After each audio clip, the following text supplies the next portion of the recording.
ರಾಜ್ಯ ಕಾಂಗ್ರೆಸ್ ಸರ್ಕಾರ ಜನ ವಿರೋಧಿ ನೀತಿಗಳ ಮೂಲಕ ಪದೇ ಪದೇ ತಪ್ಪೆಸಗುತ್ತಿದೆ.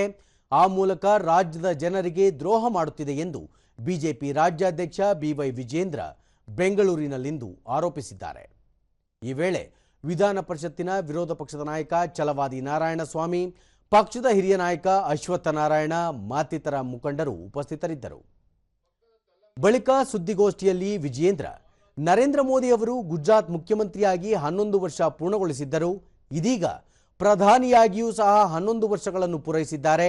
ಹಾಗಾಗಿ ಅವರನ್ನು ಅಭಿನಂದಿಸುವುದಾಗಿ ತಿಳಿಸಿದರು. ಕೇಂದ್ರ ಸರ್ಕಾರ ಕರೆದಿದ್ದ ಮಹತ್ವದ ನೀತಿ ಆಯೋಗದ ಸಭೆಗೆ ಮುಖ್ಯಮಂತ್ರಿ ಸಿದ್ದರಾಮಯ್ಯ ಗೈರು ಹಾಜರಾಗಿದ್ದಾರೆ. ಹಾಗಾಗಿ ಅವರು ಕಾಂಗ್ರೆಸ್ ಮುಖ್ಯಮಂತ್ರಿಯೋ ಅಥವಾ ರಾಜ್ಯದ ಮುಖ್ಯಮಂತ್ರಿಯೋ ಎಂಬುದನ್ನು ಸ್ಪಷ್ಟಪಡಿಸಬೇಕೆಂದು ಆಗ್ರಹಿಸಿದರು.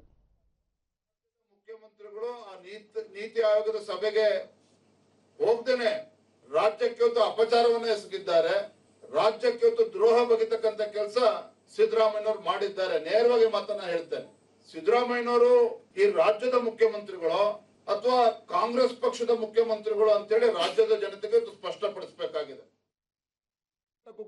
ಕೇಂದ್ರ ಸರ್ಕಾರದ ಮಹತ್ವಾಕಾಂಕ್ಷೆಯ ಜನೌಷಧಿ ಯೋಜನೆ ಬಡವರು ಹಾಗೂ ಮಧ್ಯಮ ವರ್ಗದವರ ಪಾಲಿಗೆ ಸಂಜೀವಿನಿಯಾಗಿದೆ. ಆದರೆ ರಾಜ್ಯ ಸರ್ಕಾರ ಅವುಗಳನ್ನು ಮುಚ್ಚುವ ಮೂಲಕ ಜನ ವಿರೋಧಿ ತೀರ್ಮಾನ ಕೈಗೊಳ್ಳಲು ಮುಂದಾಗಿದೆ. ಇದನ್ನು ಬಿಜೆಪಿ ಖಂಡಿಸುತ್ತದೆ ಎಂದ ಅವರು, ಕೇಂದ್ರ ಸರ್ಕಾರ ರಾಮನಗರ ಜಿಲ್ಲೆಯ ಹೆಸರು ಬದಲಾವಣೆಗೆ ಒಪ್ಪಿಗೆ ಸೂಚಿಸದಿದ್ದರೂ ಸಹ ರಾಜ್ಯ ಸರ್ಕಾರ ಕೇಂದ್ರದ ಆದೇಶಕ್ಕೆ ವ್ಯತಿರಿಕ್ತವಾಗಿ ರಾಮನಗರ ಜಿಲ್ಲೆಯ ಹೆಸರನ್ನು ಬೆಂಗಳೂರು ದಕ್ಷಿಣ ಜಿಲ್ಲೆ ಎಂದು ಬದಲಾಯಿಸಿರುವುದು ಸರಿಯಲ್ಲ ಎಂದರು. ಬೇರೆ ಹೆಸರು ಇಡಬೇಕು ಅನಿಸ್ತದೆ. ನಾಳೆ ಶಿವಮೊಗ್ಗ ಜಿಲ್ಲೆಗೆ ಮತ್ತೆ ಅಲ್ಲಿ ಸಚಿವರು ಏನಾರ ಒಂದು ಸಲಹೆಗಳನ್ನು ಕೊಡ್ತಾರೆ. ಈ ರೀತಿ ಸ್ವೇಚ್ಛಾಚಾರದಿಂದ ಮಂತ್ರಿಗಳಿಗೆ ಖುಷಿ ಕೊಡ್ತದೆ ಅಂತೇಳಿ ಯಾವ ಹೆಸರುಗಳನ್ನು ಬೇಕಾದ್ರೂ ಬದಲಾವಣೆ ಮಾಡ್ತೀವಿ ಅಂತ ಹೇಳಿದ್ರೆ ಅದಕ್ಕೆ ಏನ್ ಸ್ಯಾಂಟಿಟಿ ಇದೆ? ಹಾಗಾದ್ರೆ ರಿಯಲ್ ಎಸ್ಟೇಟ್ ಒಂದೇ ಮಾನದಂಡ ರಾಜ್ಯ ಸರ್ಕಾರದ ತೀರ್ಮಾನಕ್ಕಾಗಾದ್ರೆ?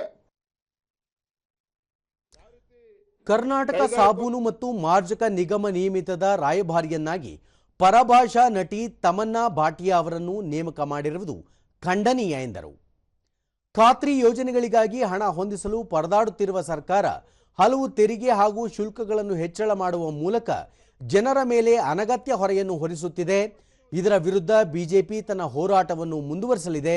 ಜನರು ಸಹ ಸರ್ಕಾರಕ್ಕೆ ತಕ್ಕ ಪಾಠ ಕಲಿಸಲಿದ್ದಾರೆ ಎಂದು ತಿಳಿಸಿದರು.